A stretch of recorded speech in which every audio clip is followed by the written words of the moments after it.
Good evening, everyone, and welcome to the City of Oxnard Planning Commission for Thursday, August 3, 2023.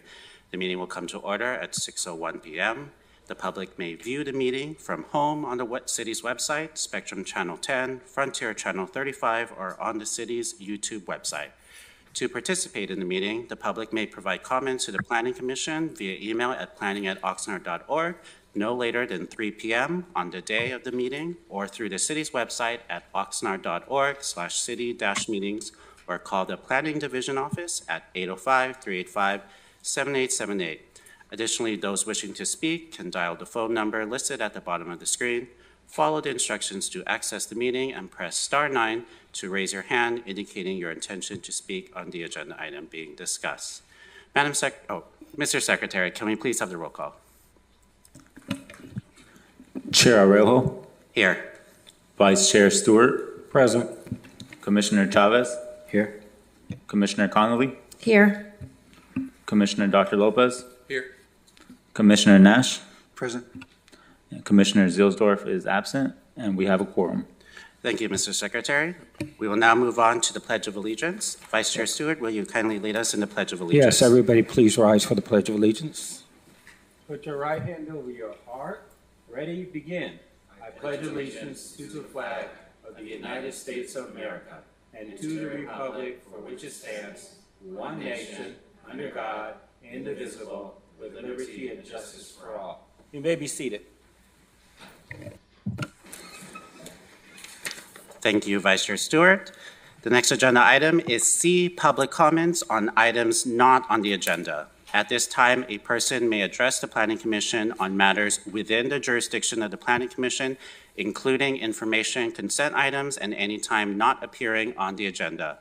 The Planning Commission cannot take action on any item presented during public comments that is not on the agenda, and such item may only be referred to the Commission Secretary. Persons wishing to speak on public hearing items should do so at the time of the public hearing.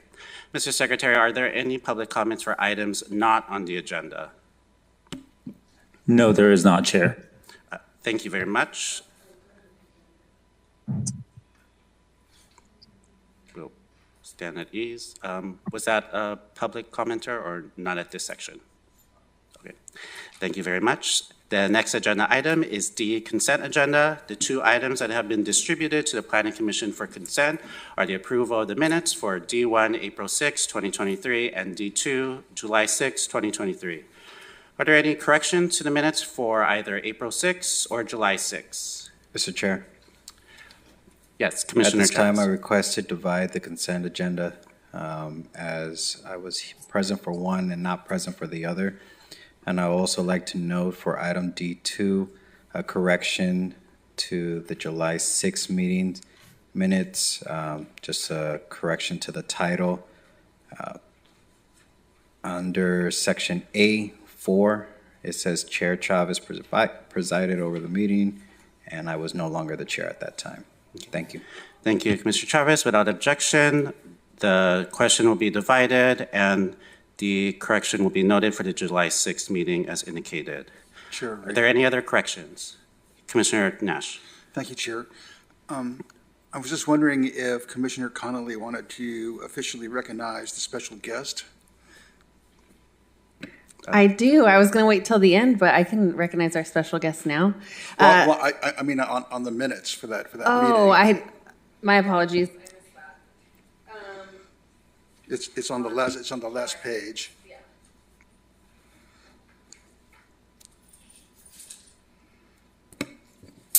Yeah, we can note under H, it would be H3, that I made Planning Commission business with a special guest of my mom.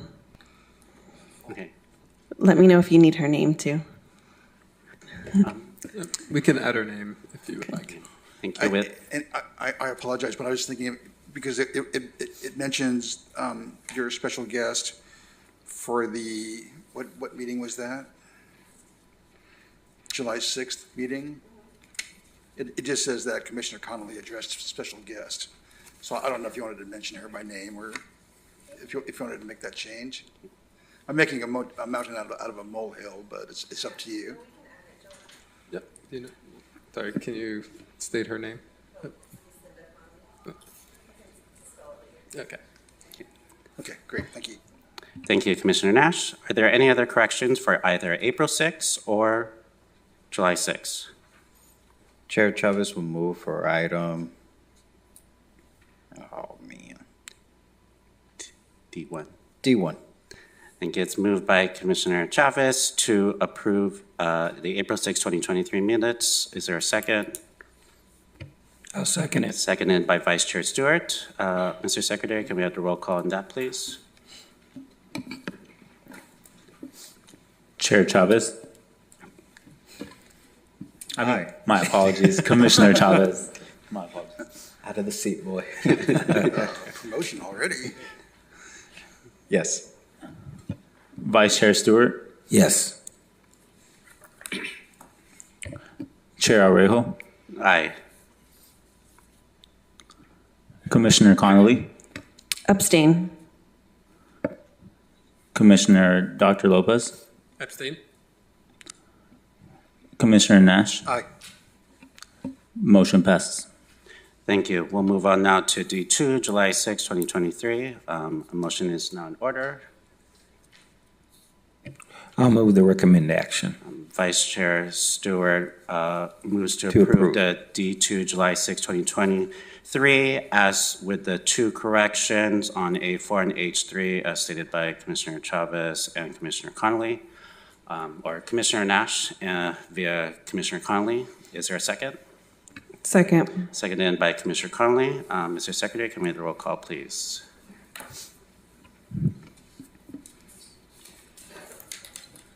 Commissioner Nash. Aye. Commissioner Connolly. Aye. Chair Arejo. Aye. Vice Chair Stewart. Yes. Commissioner Chavez. Abstain? Commissioner Dr. Lopez. Abstain? Motion passes. Thank you. The minutes for April 6th and July 6th have been approved. April 6th and July 6th have been approved. Moving on to Section E, ex parte declarations for public hearing items. Please state any ex parte declarations, if any. I'll go down the dais. Commissioner Connolly. Yes, as previously mentioned, the last time we had this agenda item, I am a member of the CBC Credit Union and familiar with the location. Thank you. Thank you. Commissioner Dr. Lopez. None, thank you. Thank you. Commissioner Chavez. None, and I'll also note for the public that I had reviewed the video as well as read staff report for item F1 and F2. Thank you. Thank you. Vice Chair Stewart. Chair, none. Thank you. Thank you. Commissioner Nash. None, thank you. Commissioner Dr. Lopez. I also wanted to add that I reviewed both meetings, last meetings when these items first came before the commission. Thank you, and that's noted. And for myself, I will be recusing myself from item F2 due to 18 USC sections 203 and 205. Thank you all. The next item on the agenda is Section F, public hearing. Per Measure M, a staff presentation has been pre-recorded and the link has been posted to YouTube.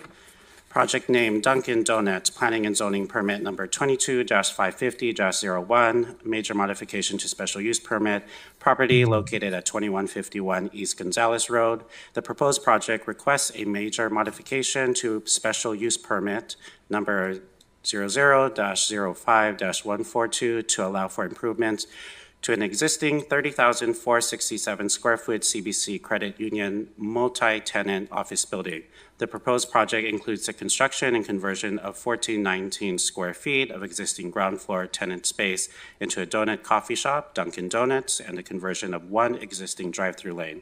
The project also includes one modification that is being requested to allow for a reduction of the number of on-site required parking spaces from 151 to 129, filed by property owner Daniel Bednar, Vice President of Development of CBC Federal Credit Union, City Staff, Jay Dobrowolski, Planning Supervisor, and Lisa Gordon, Senior Contract Planner. Does staff want to provide summary or additional analysis at this time? So, Chair Rejo, staff has no additional comments at this time. However, we do want to note that the applicant team has prepared a presentation and is asking for 10 minutes to provide that presentation to the commission. Thank you, Mr. Pearson. If there's no objection from the Planning Commission, we will have the applicant present at this time. And you have 10 minutes.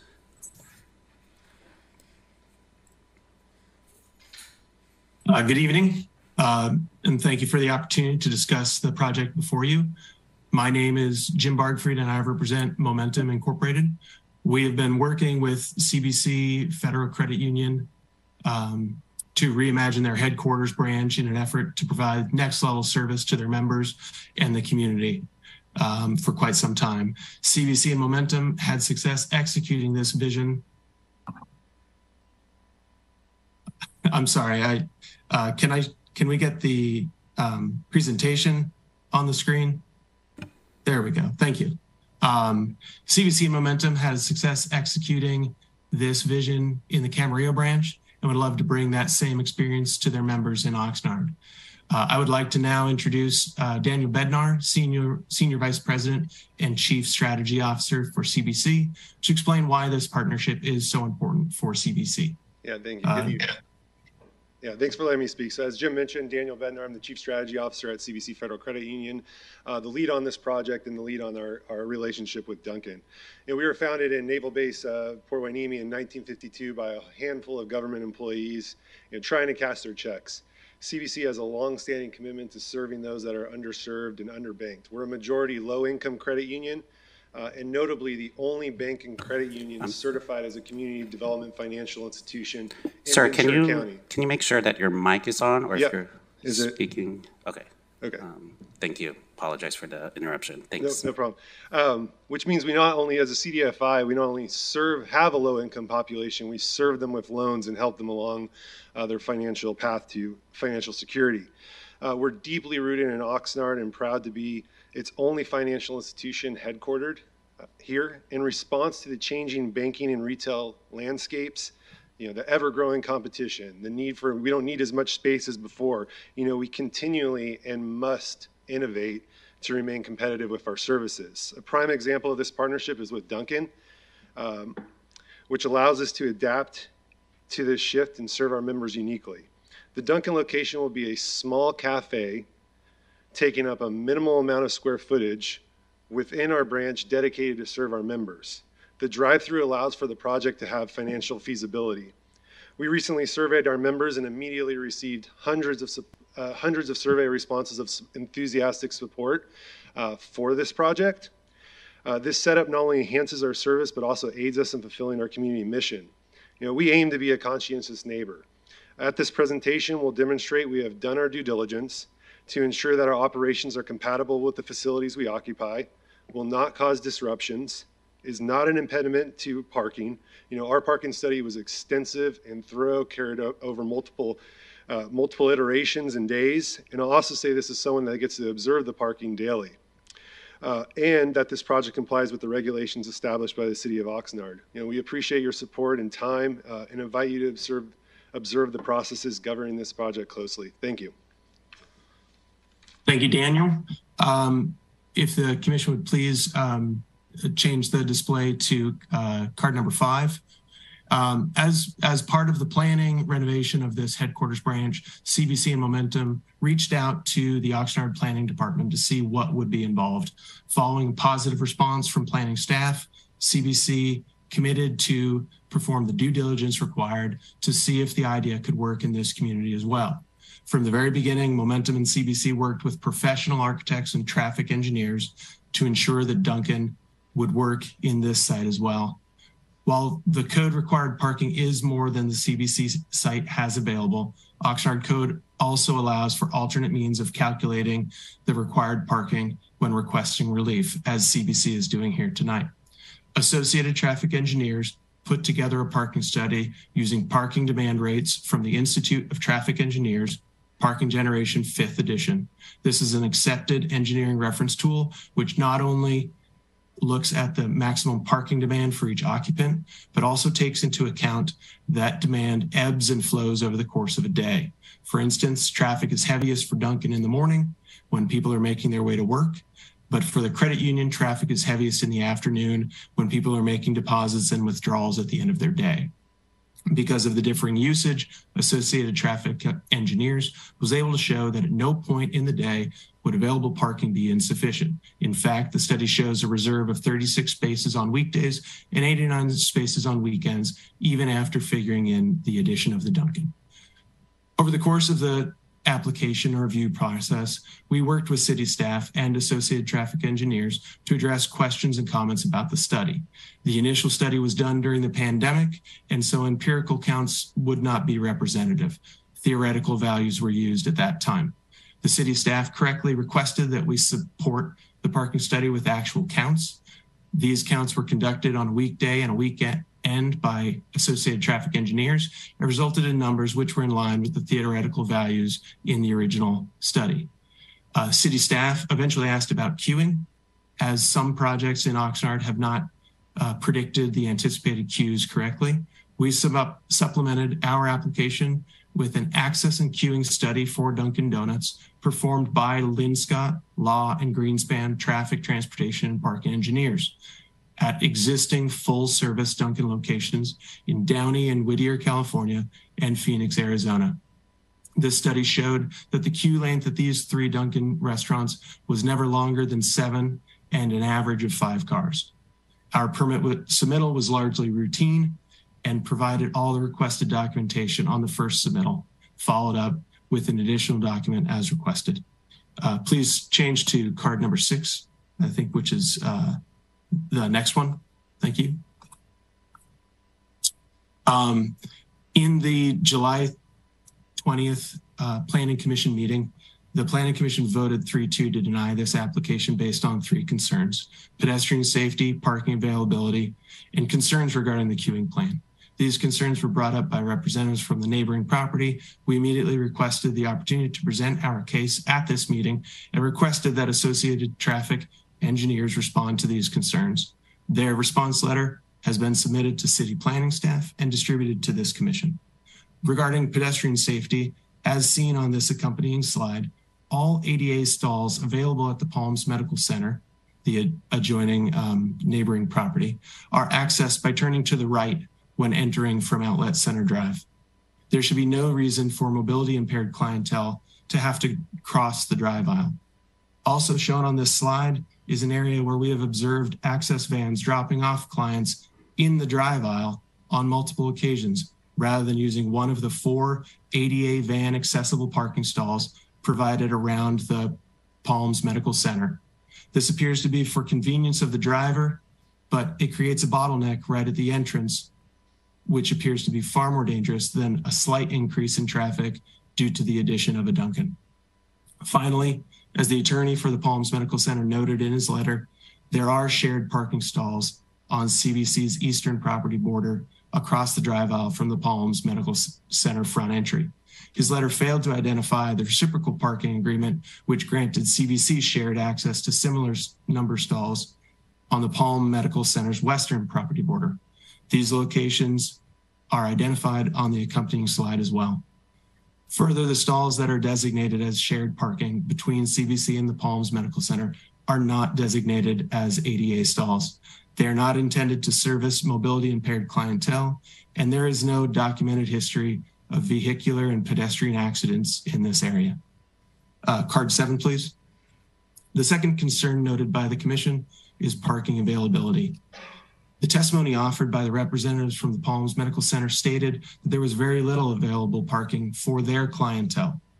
As the response letter from Associated Traffic Engineers states, the parking study did not address parking concerns around the Palms Medical Center because there is no shared overall parking agreement in place between the 2 properties. As such, while the Palms Medical Center may have parking availability issues, Associated Traffic Engineers parking study demonstrates empirically that there is no current availability issue around the CBC building, and there is sufficient surplus to accommodate the addition of the Dunkin'. Further, as can be seen on the graphic on this card, there appear to be numerous parking stalls available at both CBC and the Palms. While this is by no means a professional parking study like the one performed on the CBC property, video and pictures taken in the past few weeks also show numerous parking stalls available at the Palms, contrary to prior testimony. Card 8, please. CBC's proposed drive-through modification meets all current Oxnard code requirements as demonstrated by the access and queuing study for Dunkin' Donuts performed by Linscott Law and Greenspan. The anticipated queue length should not exceed 7 cars, but planning staff requested that we also submit a queue management plan to address the potential for cars to extend past the queuing. We worked with Dunkin' franchisee to put together a plan that demonstrated the technology and protocol that would be used to address this potential issue. The proposed Sir, plan. I'll give you 30 more seconds. I interrupted another speaker. I'm wrapping up. Okay. I'm wrapping up. The plan is similar to other queuing plans that are in place. As well, part of the draft conditions of approval put forth by the city planning staff was the requirement that the queuing plan be reviewed from time to time to make sure it was addressing any issues with obstruction of the drive aisle. CBC has agreed to this condition in order to gain the approval. So there's already a mechanism in place to make sure that if the provided queue and queue management proves insufficient, we have the opportunity to revise that. Thank you for this opportunity to respond. I'll take any questions that you may have. Thank you, sir. At this time, members may ask questions of either the applicant or the staff. Commission. I'm sorry, can I also recognize Daryl Nelson from Associated Traffic Engineers is on the line if there's any questions of a technical nature? Thank you, noted. Commission. Commissioner Chavez. Thank you, Chair. Thank you for the presentation. A couple of questions that I have with this, but first I'll start with our city staff on this one. So there's pros and cons with my line of questionings, and if my colleagues will indulge me a little bit. In March of 2020, the medical offices came before the commission requesting a special use permit to subdivide their units. There was a discussion about parking and whether it was an agreement or an easement. Now, how accurate was the slide within the presentation of the applicant of showing what is shared between the two parcels or what the overflow agreement between the two sites were? I can respond to that. We have submitted the supplemental information that shows those two areas. There are reciprocal easements in place. I referred to them as shared parking, just in a vernacular, I suppose. They are easements that are recorded, which give shared parking rights to the Palms Medical Office on stalls that are owned by CBC, and a reciprocal easement is in place for parking stalls owned by the Palms Medical Center that CBC has shared parking access to. So, Commissioner Chavez, just to follow up on that, that is correct. Essentially, they have easements over each other's property, which allows for shared parking of those specific spaces. So there's not a blanket shared parking agreement between the two properties. It is specific to those spaces identified on the slide. Now, just clarify it for me. In 2020, we were saying that there was 157 parking spaces. 2023, we're saying that it's 151 parking spaces and that the reduction is going to drop it down to 129. What is the true number of parking spaces? And are we looking at it collectively between the two parcels? I can respond to that as well. Hold on 1 second, because I'm asking my staff this. Thank you. So in terms of, are we looking at it collectively? We're not looking at both properties because there's not a shared parking agreement between the two. So when we're looking at what is the available parking and the analysis that is being looked at for this project, we are looking at only the parking spaces that are on the the CBC Credit Union's property. And the reciprocal spaces between the two are equivalent, so they don't have the exact number in front of me, whether is it 10 or 10? I believe it's 10. Yes. There'd be 10 spaces on their property and 10 spaces on the credit union's property. So again, the net number of spaces available to each property is still the same. And so when the analysis is done for the Palms Center, it would also be looking at the parking spaces on its property as well. And it's property and then the shared easement ones. Yeah, because the shared easements are equivalent, it's essentially a wash. Okay, so I just want to really wrap my head around this, and if anybody's watching and they look at this, that on the CBC side, within the aerial view and the staff report and what was shown during the applicant presentation, that within that yellow lines, there's 151 parking spaces? No, so the 151 is what's required for the project, but they don't provide that. So according to this, there's 129, I believe, parking spaces on the CBC site. Okay, thank you for that clarification. I think the rest of them is more deliberative comments rather than questions. But if I have more questions, I'll request to speak. Thank you, Chair. Thank you, Commissioner Chavez. Vice Chair Stewart. Yes, I'm not sure which, but the picture that was up there that showed the parking lot for both facilities, the medical, can we put that back up? I noticed that there are a lot of openings there. My question is, what time of the day was this picture taken? Do we have that information? In other words, we're trying to use it as a model to say that there's no problem here. But depending on the time of the day, sure, there's no problem. But there are other times when there is. And so I'm trying to see what information this is really telling me. I can respond to that. This was just the Google image site shot that was available at the time. And as I stated, this is not a professional parking study. It is a glimpse in time.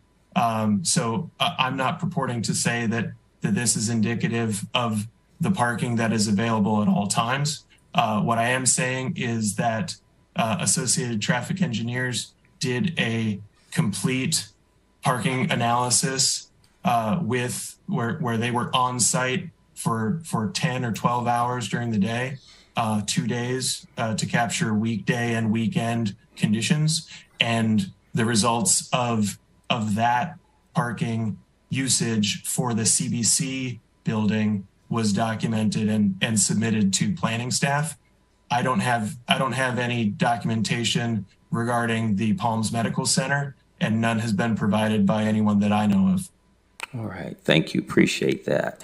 And I do believe that on the credit union side, the parking is probably great, but on the medical center side, the parking is an issue, and because there are no tools for enforcement, people are going to park where people park. And so you're going to have all of that spillage from people that can't find some place to park to be on the credit union side, which causes an impact.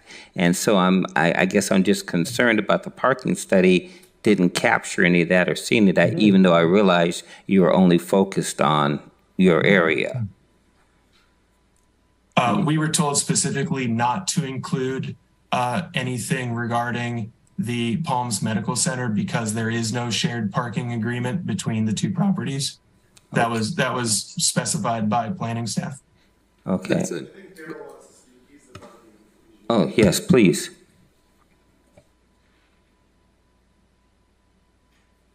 Mr. Nelson?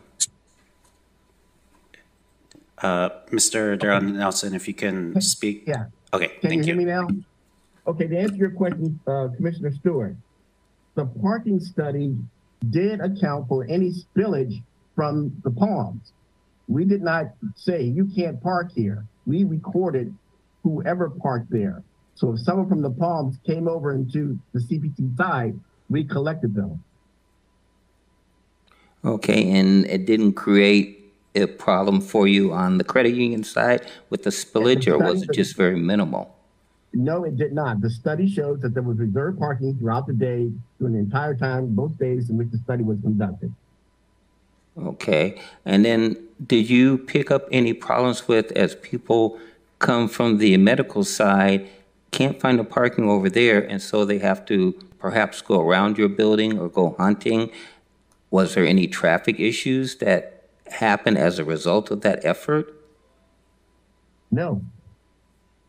If there were, we would have noted it. Okay.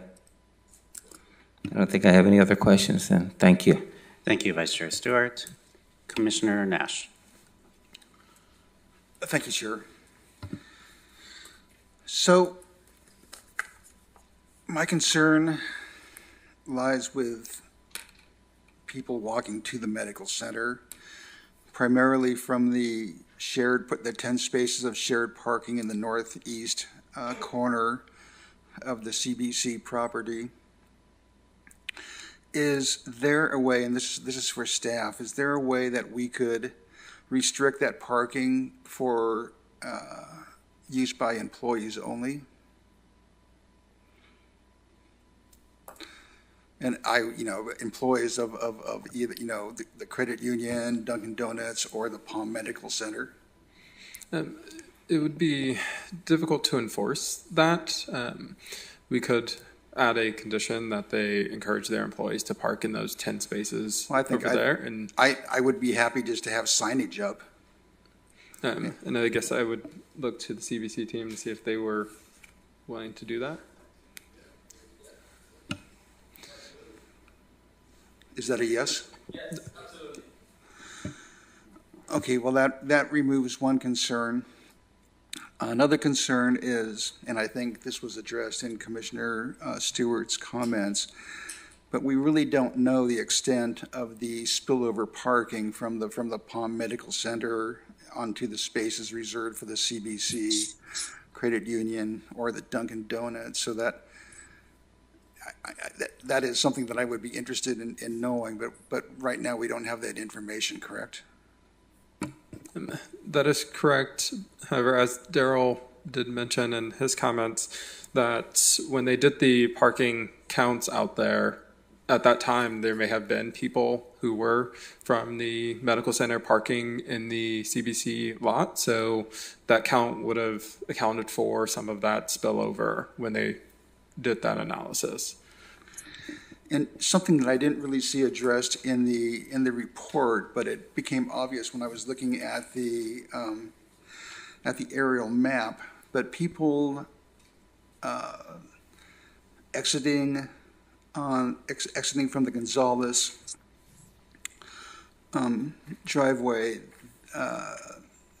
that is a right turn only onto Gonzalez, correct? Yes, that's correct. There's a median there. So that means if they wanted to go left on Gonzalez, they'd have to circle around and come out the Outlet Center Drive, which in effect doubles the average daily trips, if you will, through that problematic driveway. And I'm not sure if possibly Daryl might be able to speak to that in terms of how many people will be needing to go right. Yeah, this is for people wanting to make a left onto Gonzalez. They'd have to go back and use the Outlet Center Drive. Yes. Okay. Let me respond to that. Yes, if they want to make a left turn, that's the way they go out to make a left turn. But that's something they were already doing. And if there was going to be a problem with that particular movement, it would be noticed today. It's not something that's going to jump up tomorrow and all of a sudden become a problem. Okay, thank you for those answers. That's all, Chair. Thank you, Commissioner Nash. Commissioner Conley. My question's for the applicant, specifically the Dunkin' team. Do you have rough statistics on what percentage of your business comes from drive-through versus park to walk-in versus projected, like internal business kind of consumers? Like, is it 50-50 drive-through, park and walk in, or is it 70-30? Do we have anything like that? Sir, if you could come up if you speak.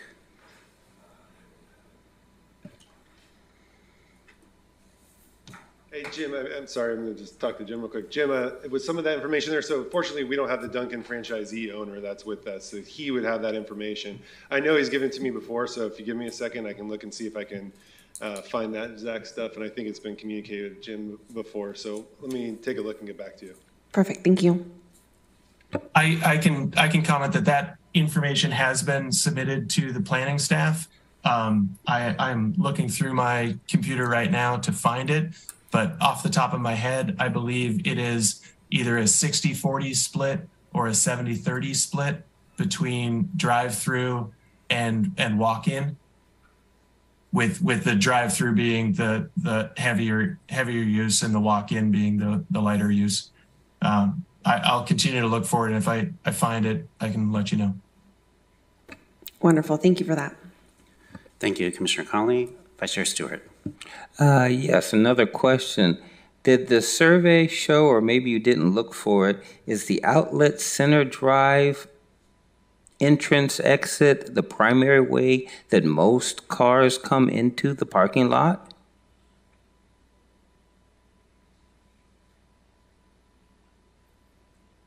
Chairman Stewart, yes, that's the primary way. Okay, and I guess I just have a concern that is the case. You know, I keep thinking about the parking issue that they have at the medical center. So you have a car that is going around the building looking for parking, and when they come back around, they will come back by that driveway, which means for a period of time, depending on how many cars are queued up as they're making that circle looking for parking, that creates an issue for people trying to come in because in a sense it's blocked. And so, you know, I guess I kept seeing a traffic issue in there, and I wish I had thought about it because I would have just gone out there and sat in the car and just watched, and then I'd know for myself.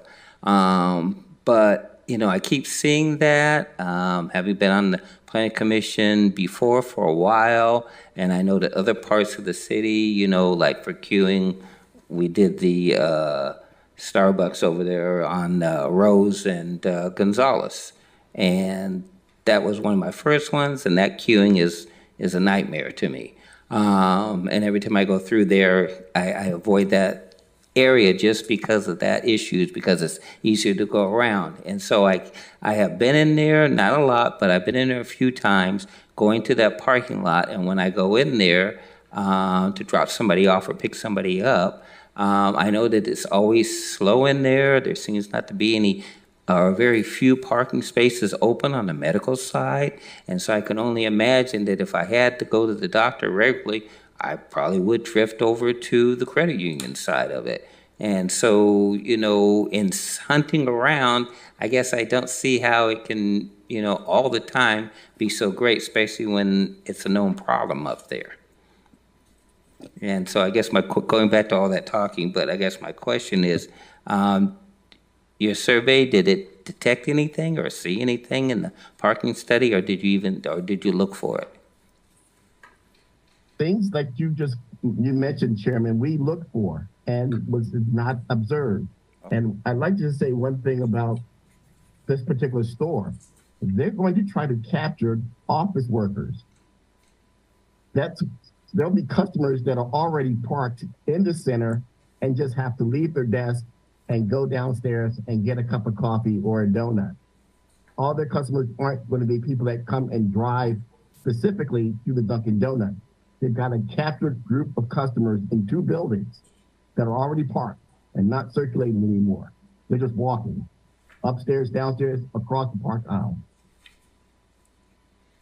Okay, and I guess somebody brought up the question of the percentage, but we don't know what that is of drive-through clientele versus people already inside being serviced. So I just got off the phone with Aaron Amanpour, who's the Dunkin' franchisee owner, and it's 40-60. So 40 drive-through, 60 in the restaurant. Most people want to come, or will be our members that are parking, that are doing a normal transaction.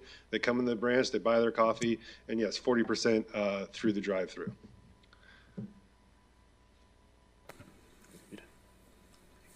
Thank you, Vice Chair Stewart. Any others from the commission? I had a couple questions, one at least for staff and one for the applicant. The first for staff, if we could pull up possibly the aerial map. If not, I will settle for any overview map. The parcel, because we keep harping that parking, the number of parking spaces, circulation should be based only on the parcel in front of us. So with that, I see that the parcel includes the entire outlet driveway onto Gonzales Road, but only half of the one going to Outlet Center Drive. So with that criteria or explanation, should we even include circulation that comes in Outlet Center Drive, and we would have to assume that everything comes through Gonzales Road?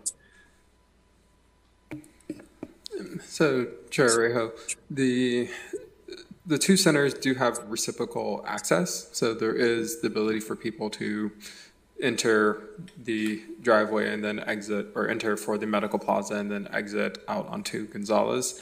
It is the parking which is not shared. So the parking, one of the discussions is how many people are parking from the medical center, parking on the CVC side, and essentially with the exception of those 10 spaces, those individuals should not be parking on the CVC property. So again, they do have reciprocal access, but the parking is not shared. Thank you. So just to clarify, the parking, I get it's not shared, but the circulation or the ingress or in and out into it basically benefits both of them in regards to circulation numbers? Yes. Okay. Thank you for that. And my second question to the applicant, if we could go to the previous slide. I believe it. Okay, that gets me halfway there. There's a very, whoever can from the applicant team, there's a very similar, if not, people want to even say identical location at Camarillo. What, if any, problems could be the same in Oxnard, or should they not even be compared? And anyone can answer that.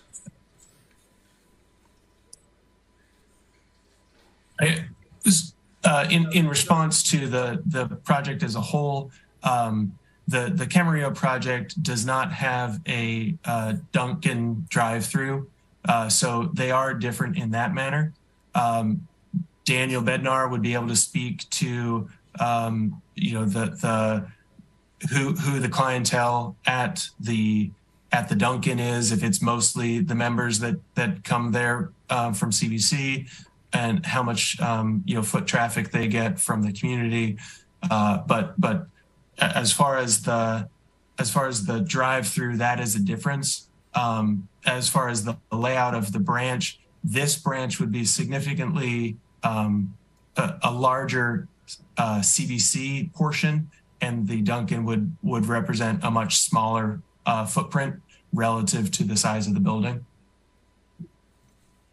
Yeah, so not too much more to add with the different projects, right? There is no drive-through at the Camarillo location. We do have a drive-through ATM that is it's a smaller parking lot, more limited spaces, and we have a drive-through ATM, and we've encountered no problem. It's been a really successful relationship, and that's why we're replicating it in Simi Valley, which will have a drive-through, and it was opening any week now, and that's what we hope to replicate it here, based on the success that we've had in these locations.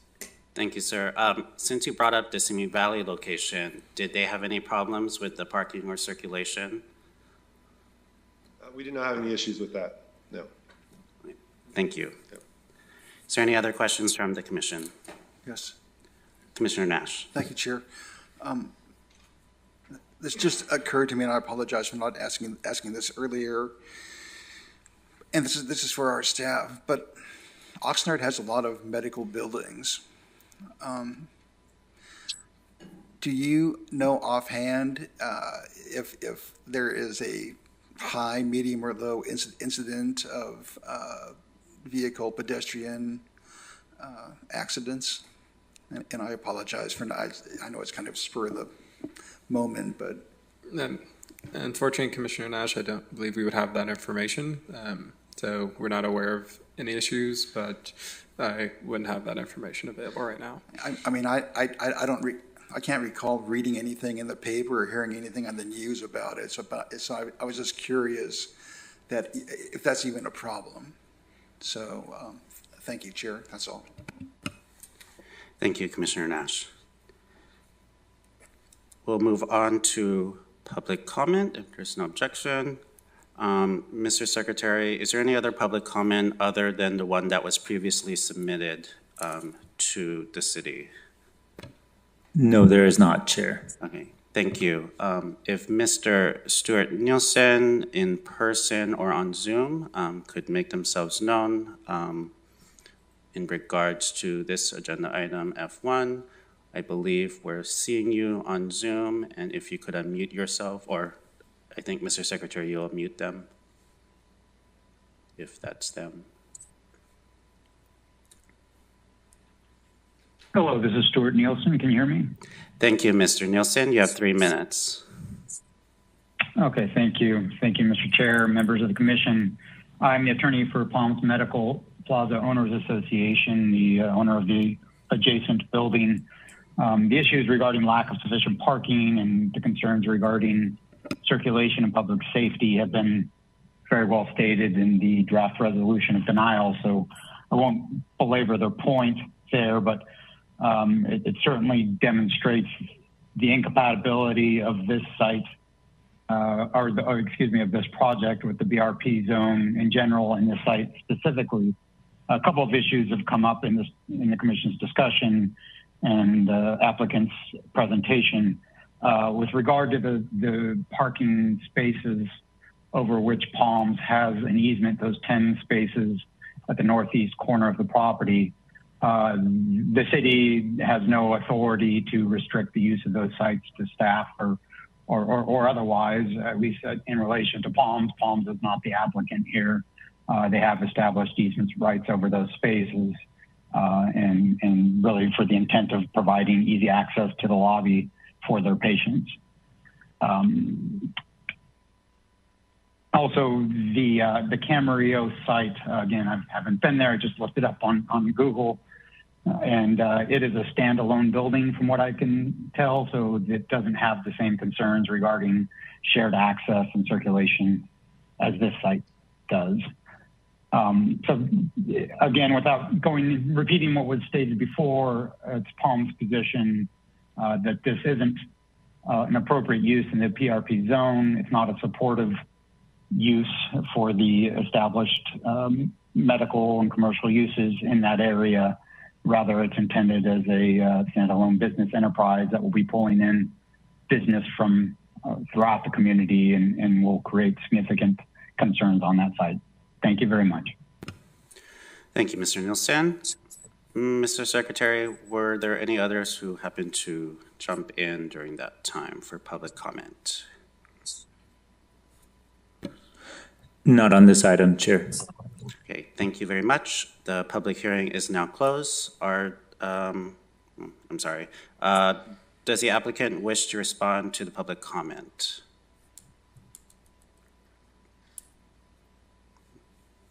Seeing, okay. I think we would just like to restate that the intent is to put in a small Dunkin' Donuts for the to make the member experience at the CBC Credit Union more engaging instead of just having a stale pot of coffee and some Lorna Doones. This is a donut shop with fresh coffee. It is a small coffee shop. It's not a full service Dunkin', and the intent is to service the office staff on the floor above, and the credit union members, and anyone in the community that wants to walk over and get a donut. it's not a standalone business, and it's not intended to be.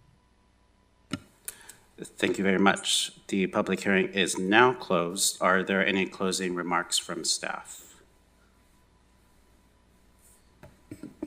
Chair Rejo and commissioners, no, we do not have any additional comments. Again, are available for questions. Thank you, Mr. Pearson. Now we will move on to deliberation. Commissioner Chavez. Sorry, Vice Chair Stewart. Okay. Yes.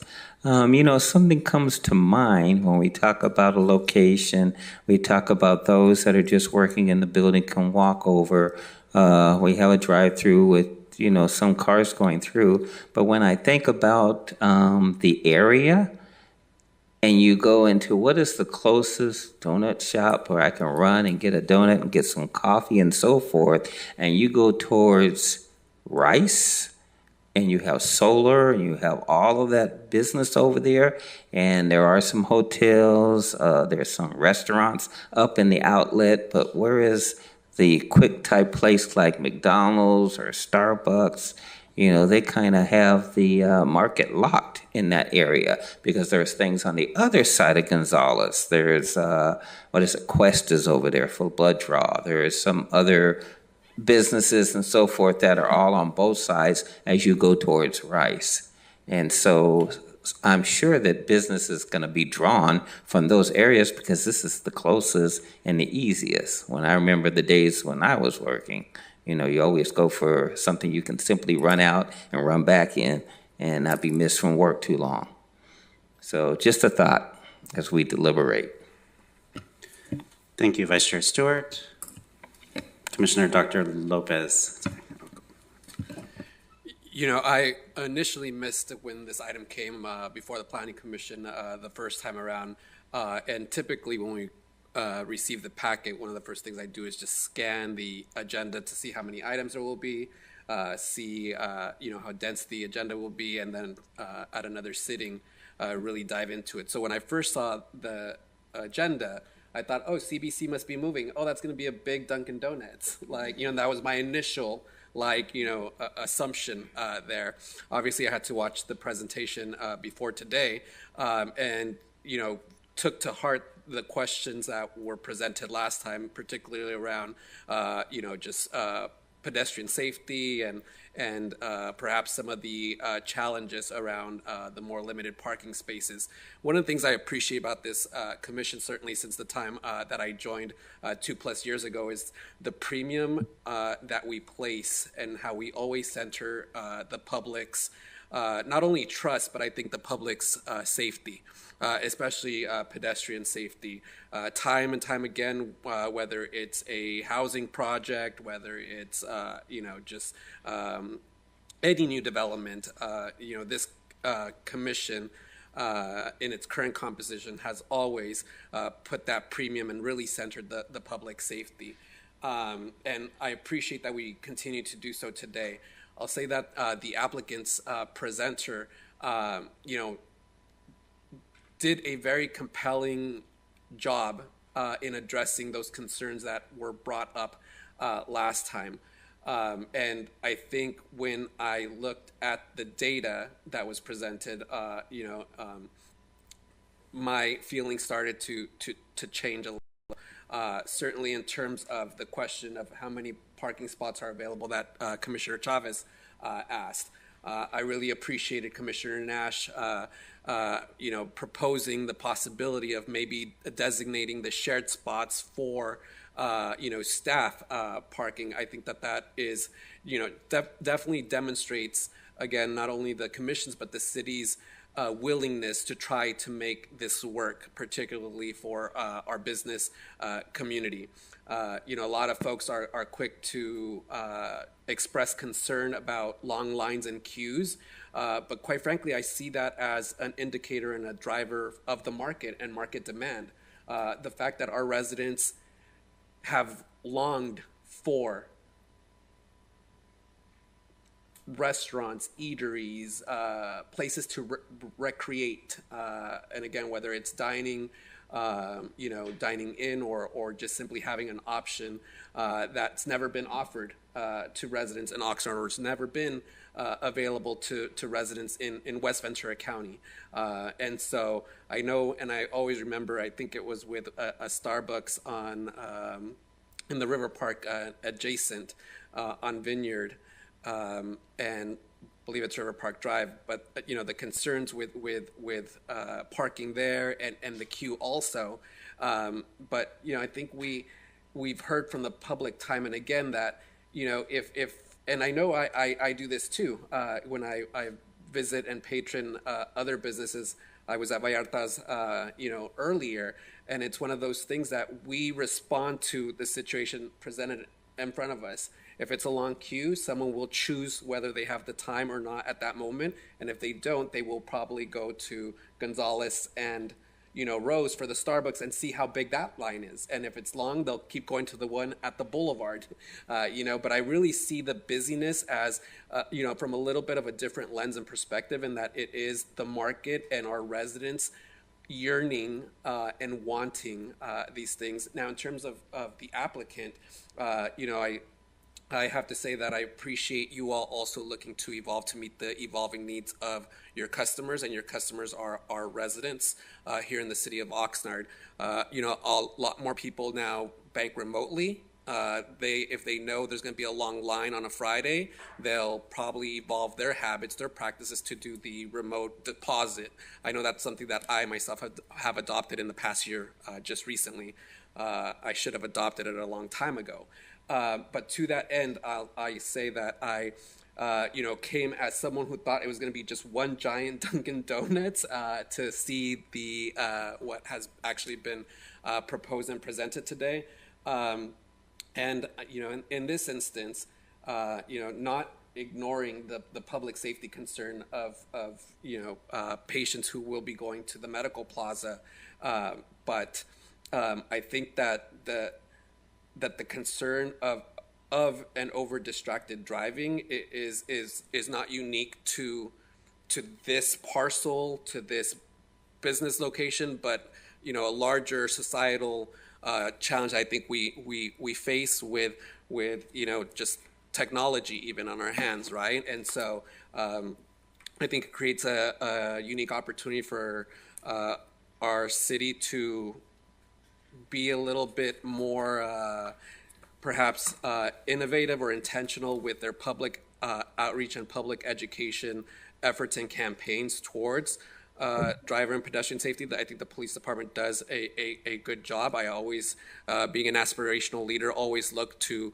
do more, but just don't see it as big of a challenge or a problem as I initially did, and again, really do appreciate the applicant's presenter really addressing those concerns, because they again are something that we certainly prioritize for our residents. But all that being said, long-winded I am sometimes, I have to say I am leaning towards opposing the denial and standing in support of the project tonight. Thank you. Thank you, Commissioner Dr. Lopez. Commissioner Chavez. Thank you, Chair. Wow. So, as already mentioned at the beginning, I watched the video from that meeting, listened to all the comments, listened to the comments from the medical team at the adjacent building, listened to the comments of my colleagues that night. I can honestly say that I share the concerns with vehicles versus pedestrians.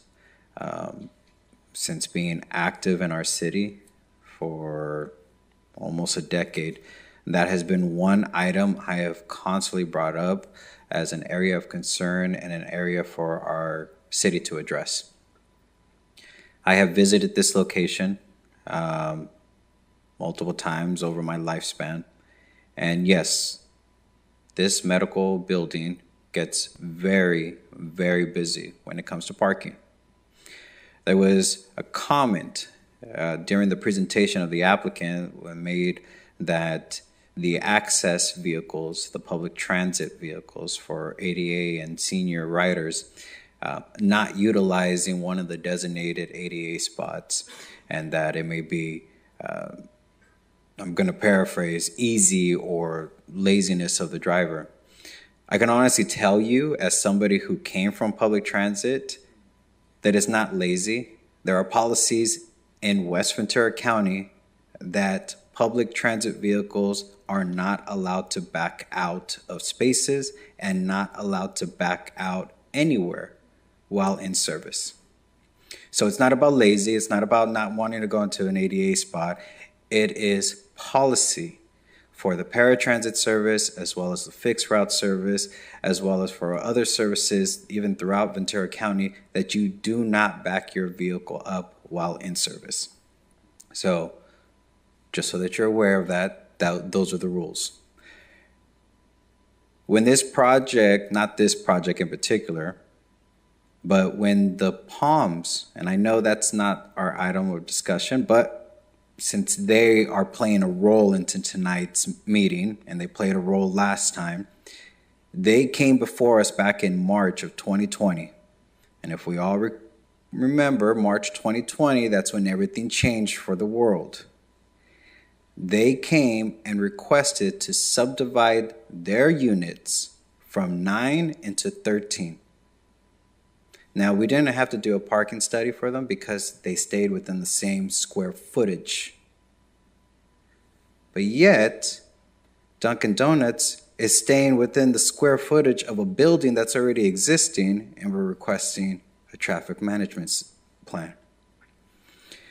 What I heard from the last meeting and even tonight's meeting is that it is the medical patients that are overflowing into the CBC side, not the other way around.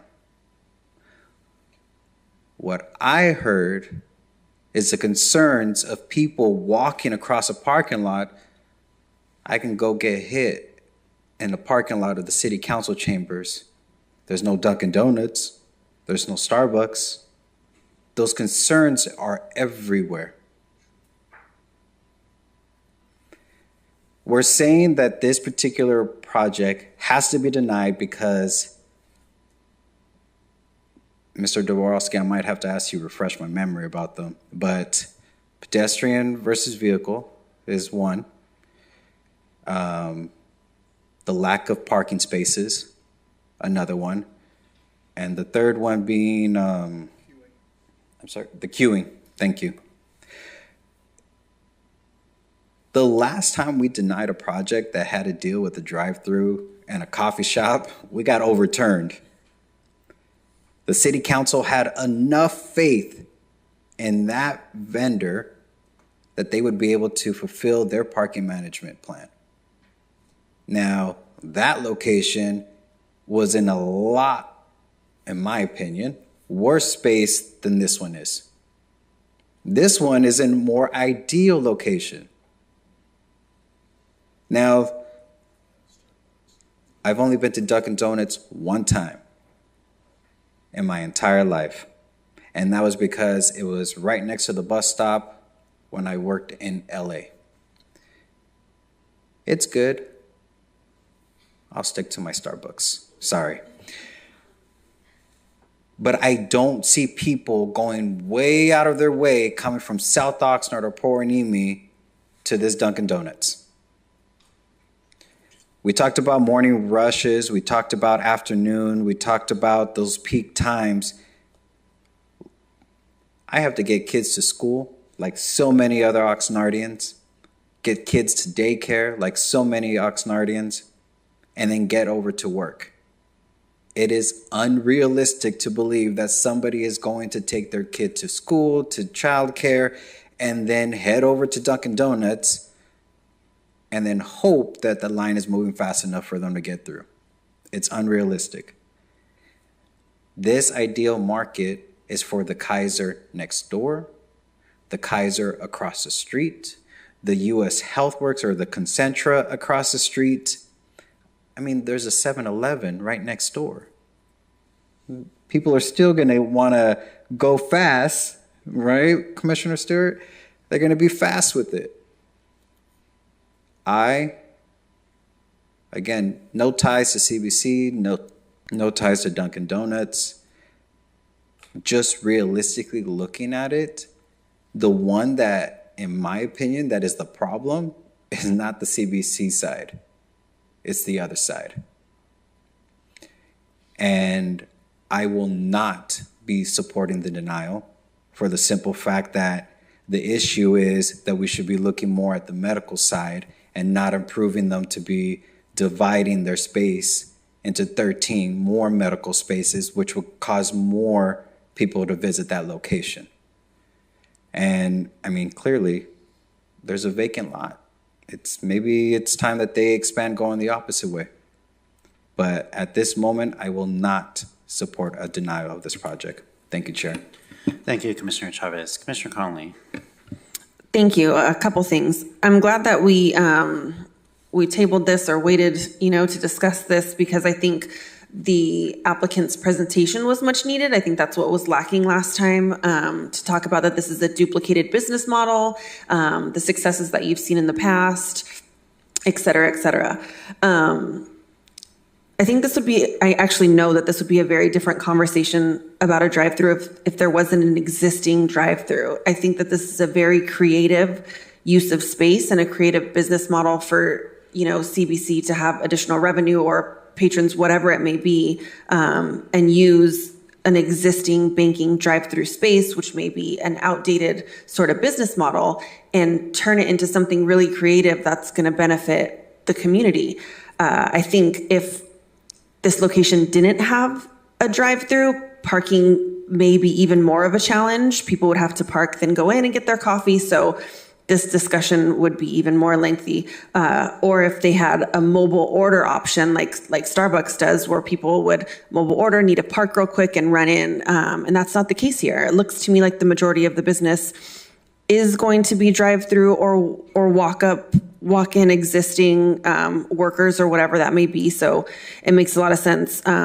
Again, with waiting on this, it made me very observant of other things in the community that go on. I go to the Starbucks on Wagon Wheel, which is a very, very tiny parking lot. I almost exclusively go through the drive-through, and that parking lot shares a space with Cottage Medical.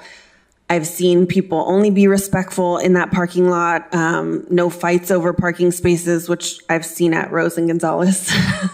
And I don't think that there's been any instances of pedestrians getting injured, people walking into the urgent care getting injured, or anything like that. It's a very smooth system, which I also picture here. Additionally, I do, like I mentioned before, I do bank at this bank and often need to go southbound. So I do enter in the Gonzalez entry and then exit out Outlet Center. I have seen assisted vehicles waiting in the area that was previously identified, and I've always been respectful and waited. I've seen other people be respectful and wait for these vehicles. It's the human thing to do. So it's never been a rush of a parking lot kind of place for me that I've witnessed, but there's never been a coffee shop there before. But then, like I previously mentioned, the place that I do go that has a coffee shop, it's also not been a rushed kind of crazy situation. So I think that this is, like I said before, it's a very smart and creative use of space and additional business that was very well thought out by the applicant and, of course, staff. So I support everything that Commissioner Dr. Lopez said, that Commissioner Chavez said, in denying this appeal, I guess we would say, because I think it is a really smart, well thought out plan. So thank you. Thank you, Commissioner Connolly. Any others from the commission? Commissioner Nash. Thank you, Chair. So my comments stand pretty much. I do believe that the residents of Oxnard really love their drive-throughs. So I expect the drive-through to have more business than is being anticipated or proposed. I presented an alternative in finding a way to restrict the 10 spaces on the parking easement to employees. And I know that the medical building certainly has at least 10 employees that they could put in those spots. So I'm kind of disappointed that the applicant did not work more closely with the owners of the medical building in order to find a solution. If they had done that, then I would probably support this project. Lacking that prohibition and listening to the lawyer for the medical building owner, he seems to be opposed to the deal, but you never know what negotiations would bring. Yeah, in looking at the map, it's hard, the aerial view and such, it's hard to see exactly what's provided for the clients of the medical building in the way of sidewalks that are separate from the parking lot, so that they don't have to walk on the parking lot. And I think that should be a consideration for any medical building, that they do provide sidewalks available to every parking spot, because you just don't want people with limited mobility crossing sidewalks. And I acknowledge that every parking lot is dangerous. But for myself, I mean, I move like a turtle. So I mean, it's when I look at a parking lot, I look at it like a proverbial turtle trying to cross a road. It's scary, and I have to be sensitive to the people who go to the medical building. So I wish I could, I really want to approve this, and I appreciate everything that the applicant has done, and in a different space, I could approve this, but I will uphold the denial. And one question for staff: they can still appeal this to the city council, correct? Yep. So Commissioner Nash, yes, depending on the action taken tonight, either the applicant or the Palms Medical Center would be able to appeal to the city council. Okay, thank you. And that's all, Chair. Thank you, Commissioner Nash. For myself, I really had very little problems, if any, in regards to the number of parking spaces. My concern, or the drive-through, my concern was a little bit more on the circulation. Just knowing that area a lot, that's the circulation going in and out of the outlet center drive can be a little bit dicey. The left and right turn, it's not easy to see around the corners going in and out. And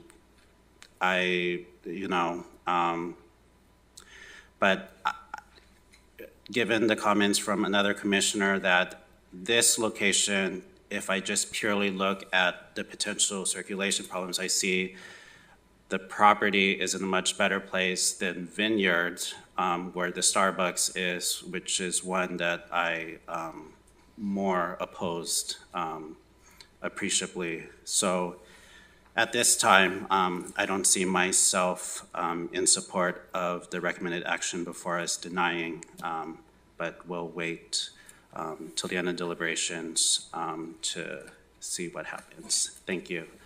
For our second round of deliberation, Vice Chair Stewart. Okay. I never make up my mind until we get kind of close to the end. And I enjoy listening to the public comments, to my fellow commissioners, and to the staff, and to the applicant. And after thinking about this, and I think I've only got it wrong once, and that's the Starbucks at Gonzales and Rose. That's a nightmare over there.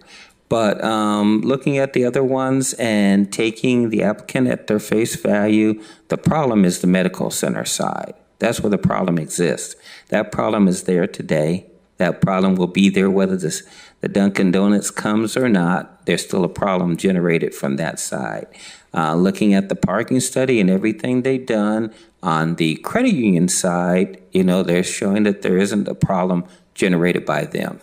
And looking at an opportunity, bringing business in town, I'm willing to support the fact of not supporting the denial tonight. So that's where I stand right now. Thank you, Vice Chair Stewart. Any others from the commission?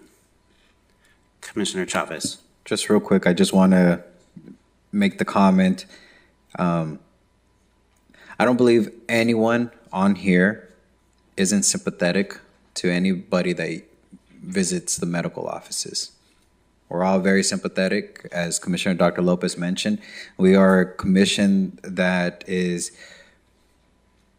born and raised from this city, or we have implanted roots in this city that makes us true Oxnardians, that we care about every person that lives here or visits our community.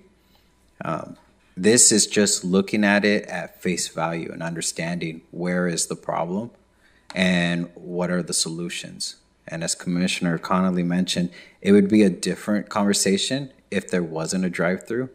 But because there's already an established drive-through, we're not seeing those same challenges as we would for any other project.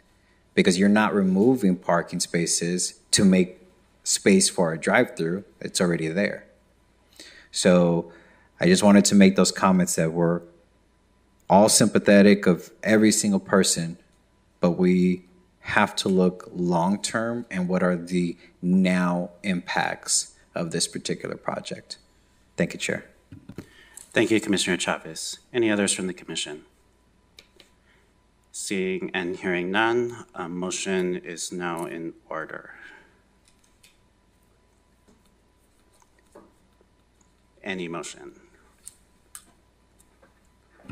Chair, I had a question, and maybe we can ask our staff about this. From what I heard, without throwing a motion out there, that there is an opposition to what is being presented to us tonight. So moving forward, could we put a motion to revert back to the original recommendation from the last meeting, or do we have to say, no, we don't want to go with this one, and then have staff come back again? So, Commissioner Chavez, no, we would be able to take an action tonight if the commission was looking to approve the project. So in the prior staff report, or in the staff report that was presented to you, we do have the prior staff report with the recommendations included, as well as the original resolution that was recommended by staff for approval. So we could use those for an action if the commission was looking to approve the project tonight. Thank you for that. With that, Mr. Chair, I would actually like to move a recommendation that we approve the project and oppose it, or how would we word that? So I believe it's the back of the second page in the staff report. Let me jump to there. Or page 4 of the staff report if you're looking at the PDF. Page 4. So number 1, yes, adopt an addendum mitigated, right? So that would be my motion, right? Yes. Okay. So I'll move that the Planning Commission adopt an addendum to mitigate negative declaration number 01-09 and adopt resolution 2023-XX approving planning and zoning permit number 22-550-01, major modifications to special use permit subject to certain findings and conditions. It has been moved by Commissioner Chavez to adopt an addendum to MND number 0109 and adopt resolution 2023-XX approving planning and zoning permit number 22-550-01 subject to certain findings and conditions. Is there a second? Seconded by Commissioner Dr. Lopez. Is there any deliberation on the motion before us? Seeing and hearing none, Mr. Secretary, can we have the roll call, please? Commissioner Chavez, Aye. Commissioner Dr. Lopez, Aye. Chair Arejo, Aye. Commissioner Connolly, Yes.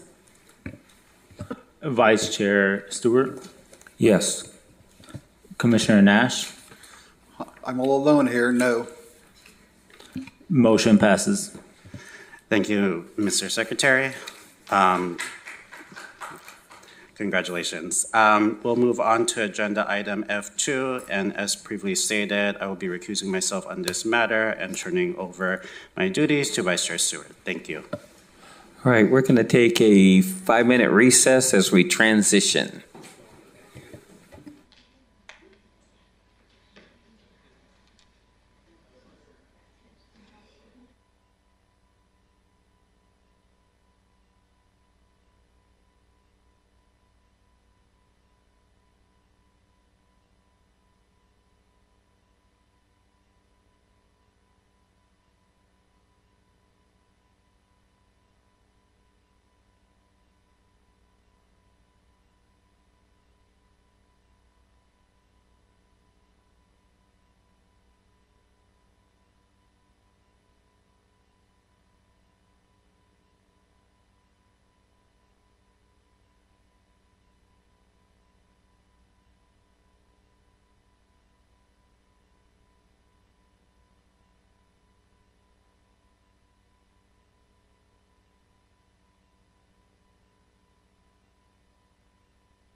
Oh, here we go.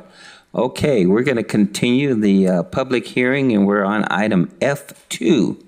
And the project is the cannabis zoning text amendments, planning and zoning permit number 23-580-02, zone text amendment, a request to modify the Oxnard City Code, chapters 11 and 16 to address minor Oxnard City Code changes determined necessary as a result of implementation of the city's existing commercial cannabis regulations pertaining to manufacturing, distribution, test, retail, dispensaries. Chapter 11 and 6 of the Oxnard City Code are proposed to be amended to create new regulations for commercial cannabis cultivation, and to permit up to 5 indoor commercial cannabis cultivators in 6 areas of the city. The proposed project has been determined to be exempt from the California Environmental Quality Act, CEQA,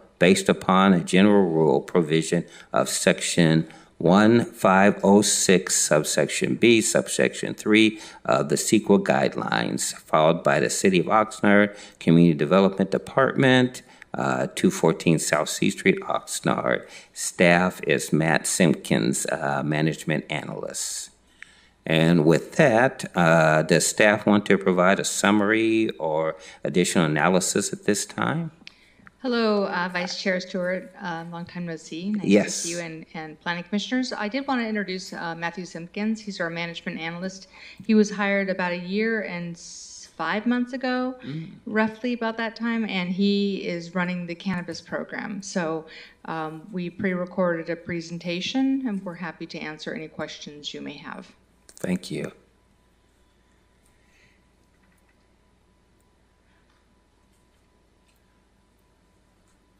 Are you ready? Okay. It's the presentation. Just to clarify, we pre-recorded a prerecorded. presentation. I guess I didn't catch the pre And part. I apologize if I missed that. Yes, we pre-recorded okay. a presentation, and what we have before you is a proposed cultivation ordinance. Okay. Reflective of committee's input on the number and then location, and then minor changes to the ordinance, the prior ordinance for cannabis manufacturing, testing, distribution, and retail, and some minor cleanups that we've identified in response to working on permitting the various cannabis operators over the past 2 or so years. Okay, thank you. And my apologies, I guess, Measure M, I'm still getting used to, because in my day, we would be rolling to the video and it wasn't pre-recorded. We were seeing it real time in the meeting, but now I have to get used to that. So with that, I will turn it over to, or do we have something? Sorry, Vice Chair Stewart, just to also mention that we do have Scott Swinson with our police department on the call virtually as well, if there are any questions for him. Okay, then what I will do is I will roll to the members of the Planning Commission to say, do you have any questions from staff or from Scott Swinson? Mr. Vice Chair. Yes. Ms. Mallory, when we were developing these maps of where manufacturers and distribution would take place and the cultivations, did we have any pushback or comments made by the community as far as which areas were being identified? Commissioner Chair Chavez, we worked extensively with the community. We went to INCO, we went to council multiple times. We did a lot of outreach to develop community support for it. We did listen extensively to the community. We proposed a number of options. So I wouldn't say we received pushback because we did a tremendous amount of engagement to identify the areas and to establish the definition of the boundaries that you see in the ordinance. Now, is there a reason who determined the number 5 for cultivations the cultivations, because it shows that it got an increase from the 2? Correct, Commissioner Commissioners and Chair. That's correct. When we looked at the cannabis program, which began in 2018, 2019, we worked with our consultant to determine what made sense in terms of the number. Council took the approach to go slow, and then through discussing cultivation with our consultant, the decision was that we could support more. The market's been changing. So, we acknowledge that, but we took the cultivation idea and concept in terms of locations and then number to committee, and committee made the recommendation earlier this year for the 5, up to 5. I appreciate that, and I apologize if I missed it, but are we implementing the same guidelines as far as like distance from special populations? Yes, we are. Are we increasing that or No keep change remaining to that. the same? No change, Commissioner. Great.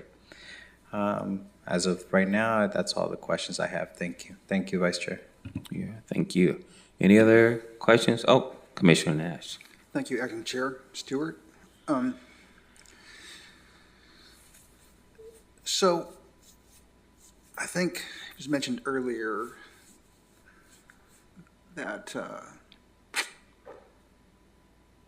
conditions are changing. So what is the process for amending the OCC in regards to the cannabis regulations? Commissioner, can you clarify your question? I mean, how often can we amend it? Is that up to the City Council or to address some of the changing market conditions? Because specifically what I'm afraid of is that I think we are facing a potential market saturation. So that's one problem. Another problem would be between the fees and the permits and the taxes, that we are so burdening the legal dispensaries and growers that simply drives demand to the black market, and that's something that I think we should strive to avoid. So in that same thread, I don't know what the city's plans are, or the police department's plans are for trying to get a hold of the black market and stifling it, because we want to we want to drive demand to the illegal growers and the legal sellers. I think that benefits everybody, but it's always a moving target. So that would be my concern about how we can keep the cannabis regulations a living document, if you will, that addresses all of those, that addresses the moving target that is the cannabis market. Yeah, thank you, Vice Commissioner and Commissioners. I'm thankful for the question and for you articulating the issues. A couple things. I have 3 responses to that. The first, in terms of market saturation, the ordinance is written where it's up to. So if the market doesn't support that number, we won't receive applications for that. An example is on testing. We've gone through 2 rounds of solicitation for applications. We haven't received any applicants. So although we allow it, that doesn't mean we have to, we don't have to receive applications. I mean, we may not receive applications, but we're at least opening the door and being business friendly for that, up to that number. Secondly, you raised a question regarding the fees and the pricing out the legal operators. We are incredibly sensitive to that. We meet monthly with the police department, the fire department, code enforcement. We have extensive conversations about the issue of legality and the ways that we can improve our ordinance to be business friendly. We also, when we established the fee, for illegal operators a few years back, we discussed that during those monthly meetings with the goal of really curtailing any not legal operators or non-permitted operators. We will, to your comment, Commissioner, about how often we evaluate the ordinance, we will be bringing this ordinance recommendation to the City Council, and we also are looking at process improvements. We meet very often with the cannabis operators. We've committed to making changes, some of them before you this evening, and other ones that are more policy-based. For example, a resolution potentially on how we deal with the timeliness of fee payments, things of that nature. We are really trying to be business friendly, and we'll be bringing some of those policy questions before council where it makes sense for it to reside. And then finally, the police department are extensively involved.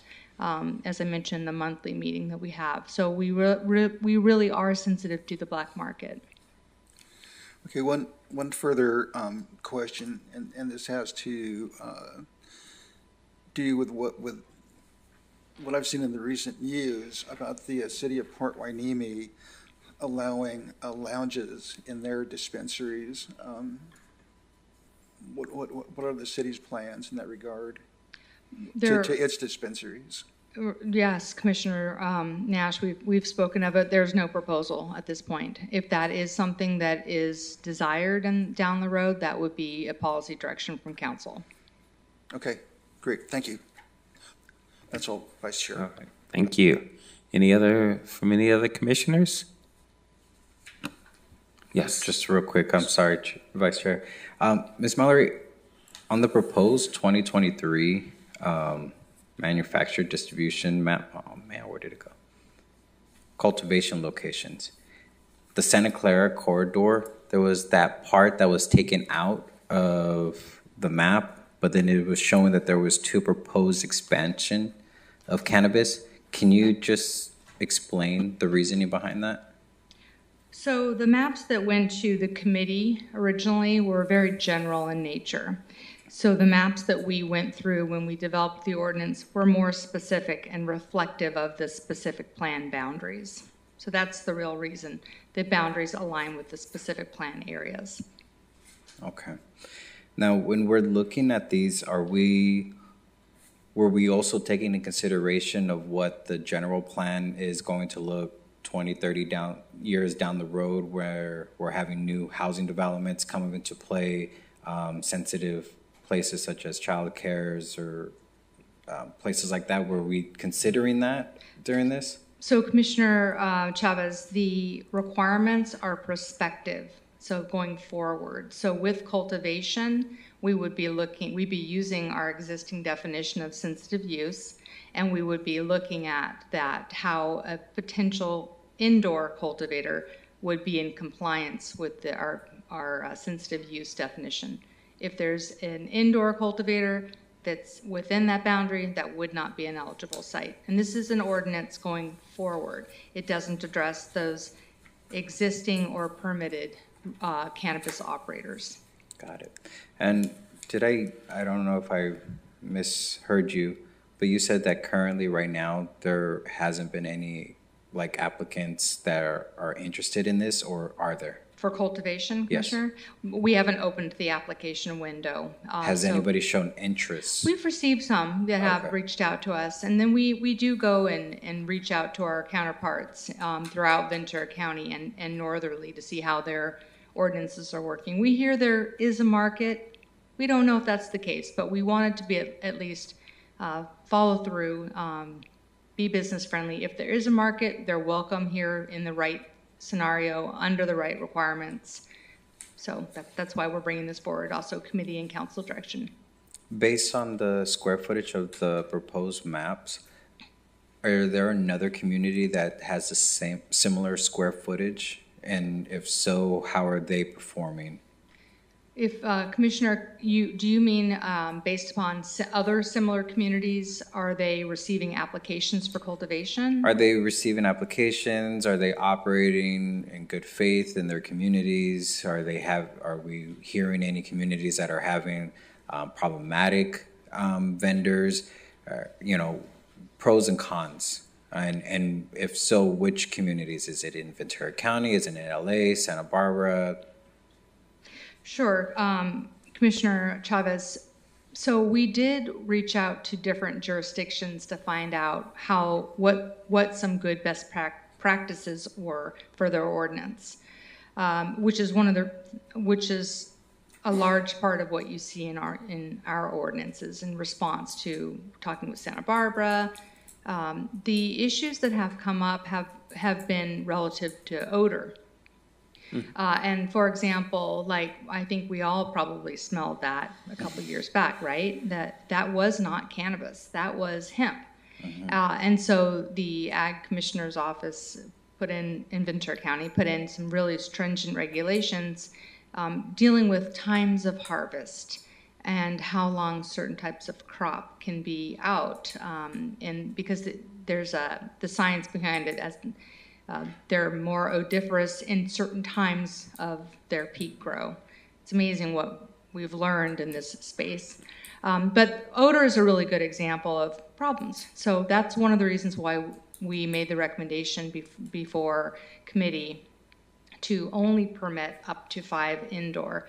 So that's something that we've heard that there's concerns potentially on. In Lancaster and Palmdale, there are a number of indoor grows. This is based upon research that I did in roughly 2019. Issues of just security, that was one, and that was one of the reasons in Lancaster they started to do more indoor. So really security and odor, but the ordinance before you, I believe, does address those issues as well. I appreciate that.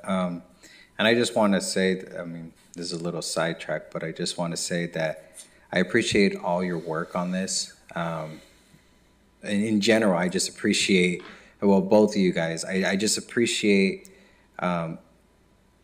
your contributions to Oxnard and all the years that you've been here, because it's really forward-thinking and it's really centered on our community and how it's going to move forward and be in a positive way versus a negative. So I just wanted to say thank you. Thank you to the team, because this is I know it's not new, but it is something new for our community to address, so that we don't have our residents filling up the chambers and complaining about it later on. So thank you guys for your hard work. Thank you, Vice Chair. Thank you. And I don't know if you received my question earlier this morning about the boundaries between 5 and 6. It's like, it talks about being east of Saviors, but yet it's really not a rectangle, it's a triangle. And so I just, if you wanted to address that, I was just trying to get clarification on that. Good evening, council members of commission. My name is Matt Simpkins, management analyst. You're correct in the question, but just to clarify, it is a triangle that he was referring to. We were trying to be consistent in giving 4 directions per location, and going east of a triangle when there's 3 sides is a bit tricky. But yes, it's. Do we have a physical representation that we could put up? I have 10 handouts. Okay. I was hoping maybe we had something that the public could see too in there, but okay. Okay, I appreciate that, and I talked to Mr. Pearson, and that's what we thought that was the question. I just wasn't sure. And that's the Channel Islands Business Center that you were referring to, yeah. Yes. Okay, and that was my only question. Anything else from the commissioners? Does Mr. Swenson, does he have anything? Is he still? Mr. Swenson, do you have any comments to make, or? No, no comments, but the police department fully supports these changes and moving forward. Okay, appreciate that. Thank you so much. And then with that, I guess I'm going to open public comments then. And right now I had one speaker card from Pat Brown. Yes. Sorry, Vice Chair Stewart, Yes. just to clarify, we would be opening the public hearing portion of the meeting. What's that? Sorry, just small Okay. technicality. All right. Okay, I'm sorry. Yes, please, go ahead. I'm opening the public hearing. My mistake. My neighborhood, I'm the chair of my neighborhood, which is just on the other side of this intersection here at the 5 Points, and my neighborhood then goes way up. And some of my neighborhood is actually down in this area here as well. Can you see it? On Oxnard Boulevard, south, in that area. I have a big condominium that used to be where that is where the old drive-in theater used to be. And that's families, all families in there. I got together with some people it was 2 different occasions. One was, I would say, about maybe almost a year ago, the first one, with some people who wanted to have a facility right just north of the 5 Points intersection where the car tire place is and all of that, on the west side of Oxnard Boulevard, just north of the 5 Points intersection. And I got together with them and also took my for the neighborhood council, my co-chair. I called him because he does a lot of heavy work for me that I ask him to do for timing. A young fella, and he has young kids as well. I had a meeting with them, not the children, of course, and it all sounded like these people were going to have a facility right next to where the tire place is, west of Oxnard Boulevard and just north of the 5 Points. And I live east of Oxnard Boulevard, 2 blocks east of Oxnard Boulevard in the Royal Palms Mobile Home Park. I've been there since the fall of 1993.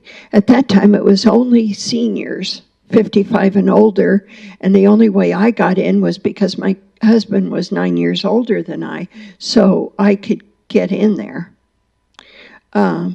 But it was all very senior. Well, that then got sold for children, families. So now we got lots of families. Now we've multiplied many times. Pat, can you We've got the apartments right in front of us that have families. Pat, can you kind of wrap it up the next? I'm going to quickly wrap this up. All right. So I've got 30 some apartments just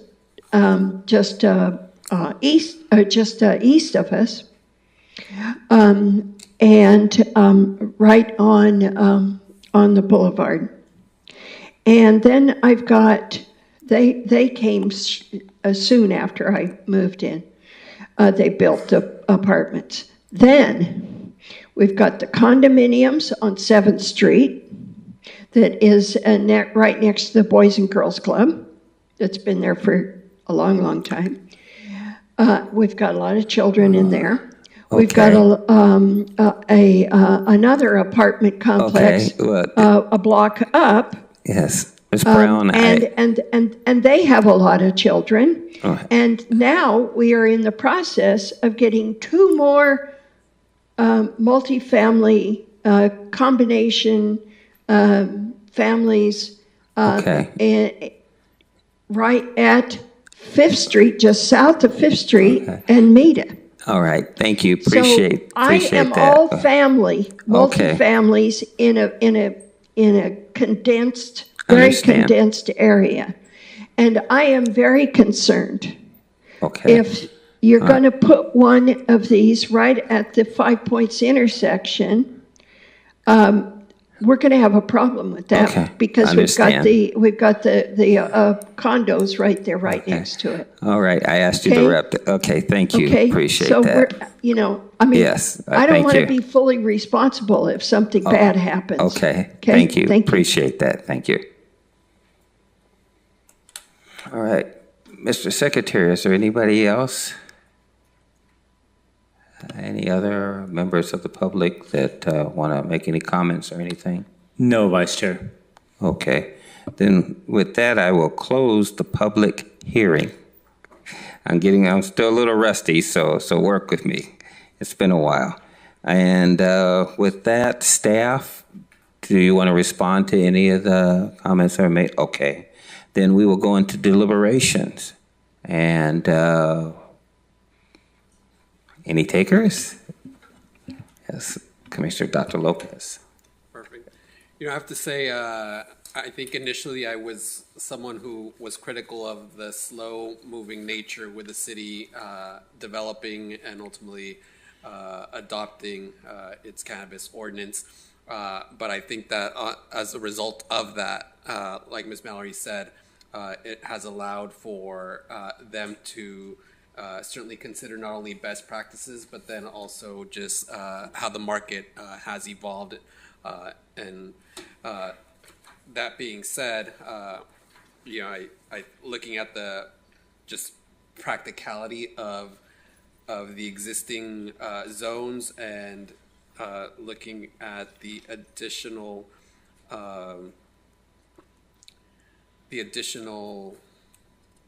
where am I here? The additional what is it? Cultivators, if I'm not mistaken. Is certainly something that I am prepared to support. So thank you all. All right, thank you. Any other commissioners for deliberations? Oh, yes. Commissioner Chavez. I'll just say, kind of echoing some of Commissioner Dr. Lopez's comments about the city's approach when it was dealing with cannabis. I thought we were going to be getting the worst applicants because every city was full speed ahead when it came to cannabis. Everybody, there was a shop popping up everywhere. But I'm glad that our city took this approach of going slow because we got good applicants that we voted on. And I can only see good applicants coming when it comes to the cultivators. So I will say that there are some areas of concern where we start looking at of where our populations are living at, where they're visiting as far as like child cares and such like that. But I feel our staff has done their due diligence to have the foresight of what our city is going to look like and how it's going, certain cannabis cultivators are going to impact the certain community.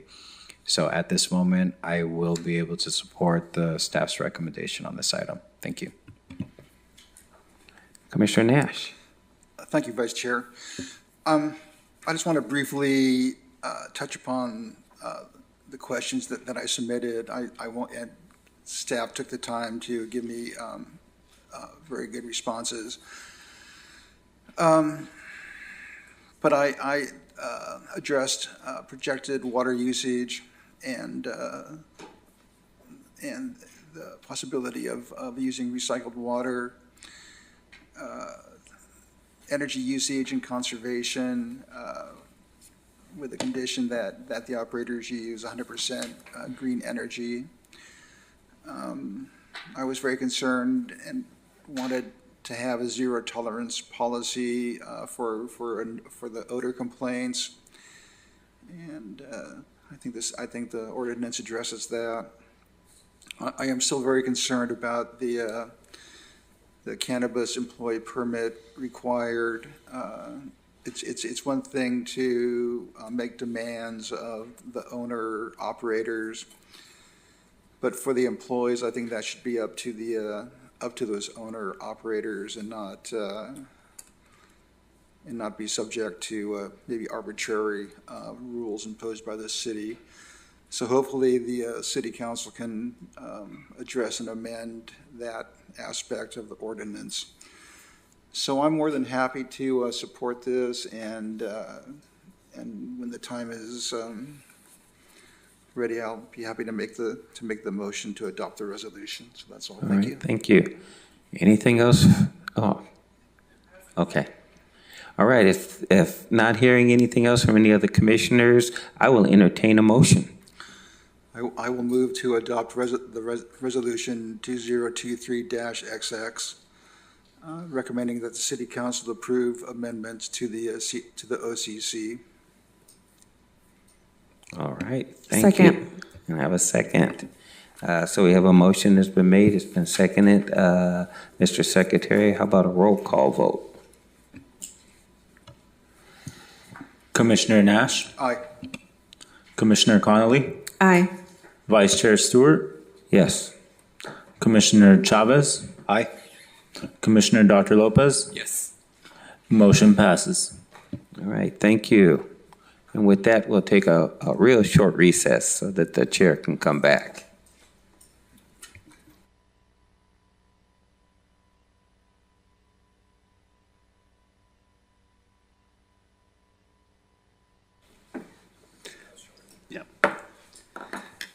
Thank you, Vice Chair Stewart.